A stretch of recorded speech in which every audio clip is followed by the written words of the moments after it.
अगर भगवान की शरण में नहीं होगे, भजन नहीं करोगे, तो आपके ऊपर बहुत से ऋण है, दुर्गति हो जाएगी।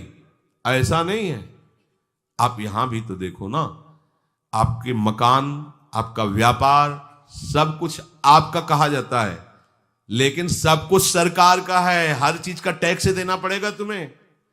पानी का भी टैक्स देना पड़ेगा, मकान का भी टैक्स देना पड़ेगा, और तुम भी जो करोगे वो पैसा दो सरकार को। टैक्स तुम ऐसे फ्री थोड़ी जा नहीं होता, देना पड़ता है ना। आप मान लो नौकरी कर रहे हो कि हमारी नौकरी करे, तो उसमें सरकारी टैक्स कटेगा आपका, क्योंकि आप सरकारी आदमी हो, भारत देश के वासी हो। ऐसे ही ये टैक्स लगे हुए सरकारी भी, मातृ ऋण, पितृ ऋण, ऋषि ऋण, ये टैक्स है। ऐसा नहीं कि तुम कमाओ खाओ और इसके बाद मर के जाओ स्वर्ग मिलेगा। टैक्स चुकाओ। ये मनुष्य शरीर मिला, इन ऋणों से मुक्त हो। अगर नहीं हुए तो भी तुम्हें दुर्गति होगी। आप देखो, जब कभी ऐसी सूचना मिलती कि अमुक आदमी का अमुक धन पकड़ा गया, तो इनाम दिया जाता है क्या कि इतना कमा लिया? सजा दी जाती है। तुमने टैक्स की चोरी की, अगर चोरी नहीं की, मेहनत से कमाया या व्यापार से कमाया, दिया नहीं सरकार को, हाँ दिया नहीं, इसीलिए तुम्हें टैक्स की चोरी का दंड मिलेगा। सारा धन अपहृत हो जाएगा, तुम्हारी निंदा होगी, तुम्हें सजा मिलेगी। बोलो मिलती है नहीं? ऐसे ही ये लड़का, बच्चा, पत्नी, पुत्र, परिवार जो भी है, ये सब श्री भगवान का तुम्हें टैक्स देना है। क्या टैक्स देना है? भगवान की शरण होकर उनका सुमिरन करो, सारे ऋणों से वो मुक्त कर देंगे। एकादशी स्कंद में कहा है, मेरा भजन करने वाले का कोई ऋण नहीं रह जाता। और नहीं तो महाभारत में ही प्रसंग आता है, एक जरत्कारु नाम के ब्रह्म ऋषि थे। ऋषि और भक्त में बड़ा अंतर होता है। वो तपस्या प्रधान, जैसे दुर्वासा ऋषि तपस्या प्रधान थे, वो बाल ब्रह्मचारी और तपस्या से युक्त एक दिन भ्रमण कर रहे थे, तो आवाज आई, मेरी रक्षा करो, मेरी रक्षा करो। तो उस आवाज की तरफ बढ़े तो देखा कुएं में उल्टा लटके हुए हैं बहुत से ऋषि, और एक केवल तंतु है, एक केवल तंतु है जिसमें दो चूहे लगे हुए उसको भी काट रहे हैं, एक काला और एक श्वेत। तो उन्होंने देखा और दयालु हो गए कि ऋषियों, मैं तुम्हारी कैसे रक्षा कर सकता हूं? तो उन्होंने कहा कि ये जो दो चूहे हैं रात और दिन हैं, और जो हम लोग हैं ये तुम्हारे पितर हैं।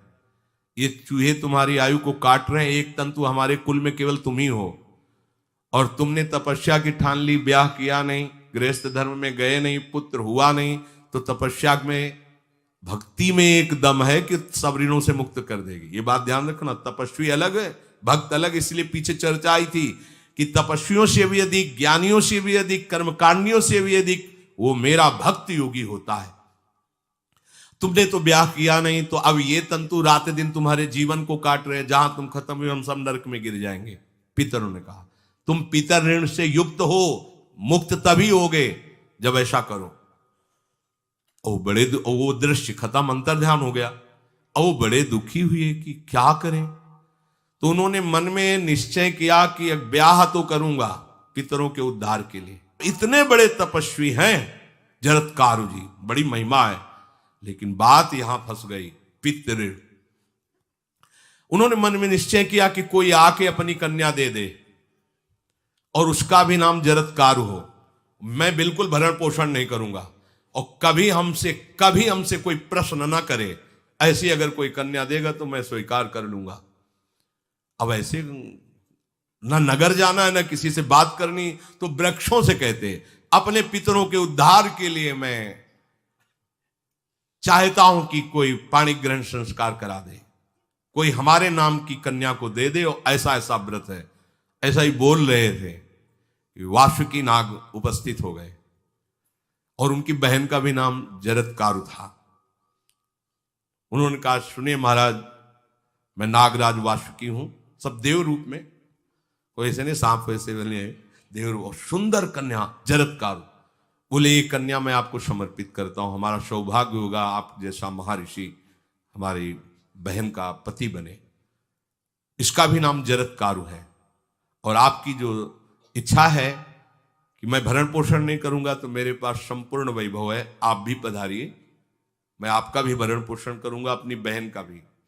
तीसरी बात, मेरी बहन इतनी शास्त्र सम्मत आराधना से युक्त है कि वो कभी आपसे प्रश्न ही नहीं करेगी, तो उनका स्वीकार है। प्रसन्न हुए, चले गए। काफी समय तक उनके महल में रहे। एक दिन जरत्कारु अपनी जरत्कारु पत्नी की गोद में सर रख कर ऐसे लेटे हुए थे, सो गए। और शास्त्रज्ञ थी, संध्या का काल था। संध्या काल में निषेध है मैथुन करना, भोजन करना और स्वाध्याय करना।